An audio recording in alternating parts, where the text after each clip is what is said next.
Imagine walking into a luxury car dealership, ready to buy a high-end SUV, only to be judged by your appearance. Now imagine the shock on the manager's face when she finds out you own the place.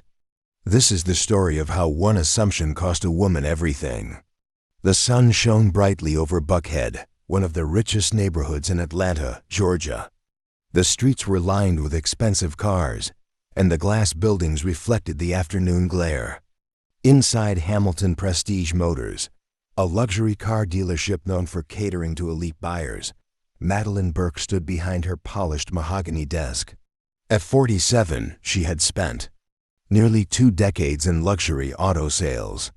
She wasn't just the manager, she was the gatekeeper, deciding who was worthy of buying these high-end cars.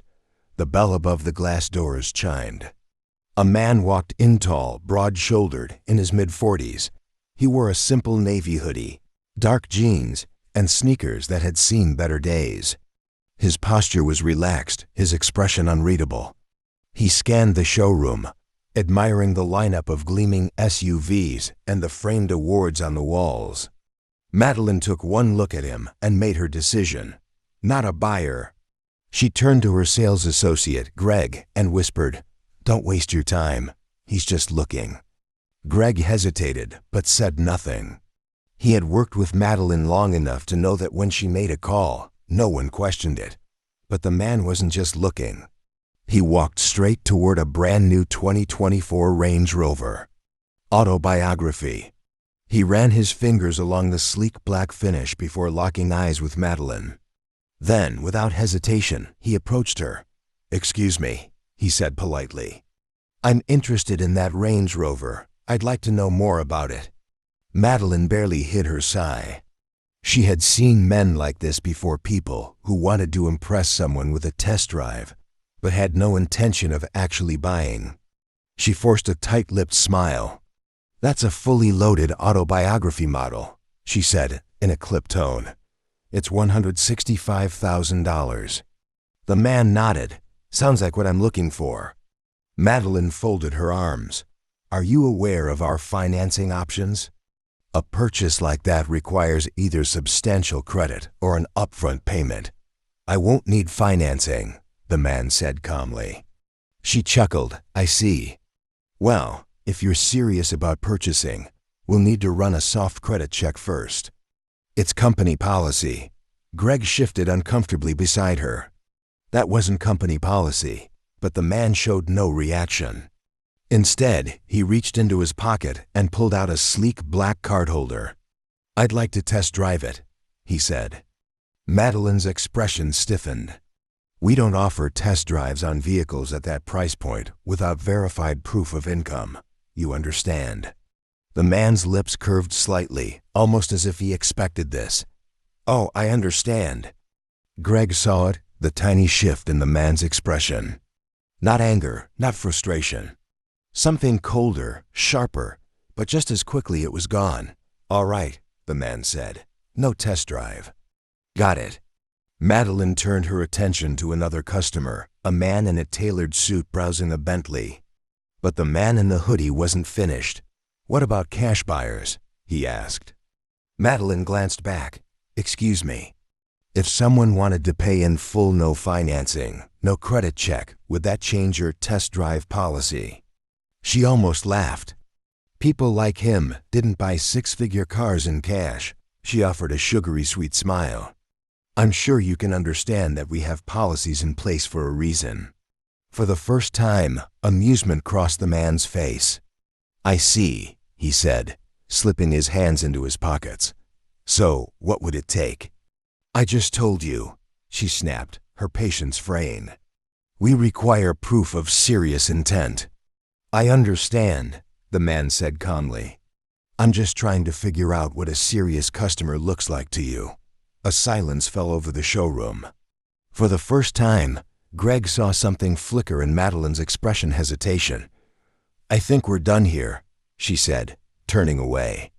Greg expected the man to argue or storm out. Instead, he just nodded, a slight smirk on his lips. Understood. He turned and walked away, but not toward the exit. Instead, he continued browsing, running a hand over a Mercedes-Benz G-Class.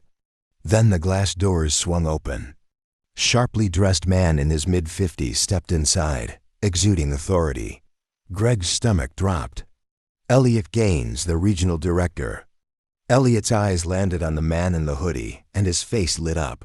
"There he is," he said, striding forward, hand outstretched. "Jordan, I was just about to call you." Madeline stiffened. "Wait, you know each other?" Elliot blinked. "Of course," he gestured toward the man. "Meet Jordan Ellis, the new CEO of Hamilton Prestige Motors." The room went silent. Madeline's face turned pale. Her mouth opened, but no words came out. Jordan finally smiled. "Miss Burke," he said smoothly, "you just refused to sell a car to your new boss." Greg felt the tension in the air. Madeline had always been untouchable.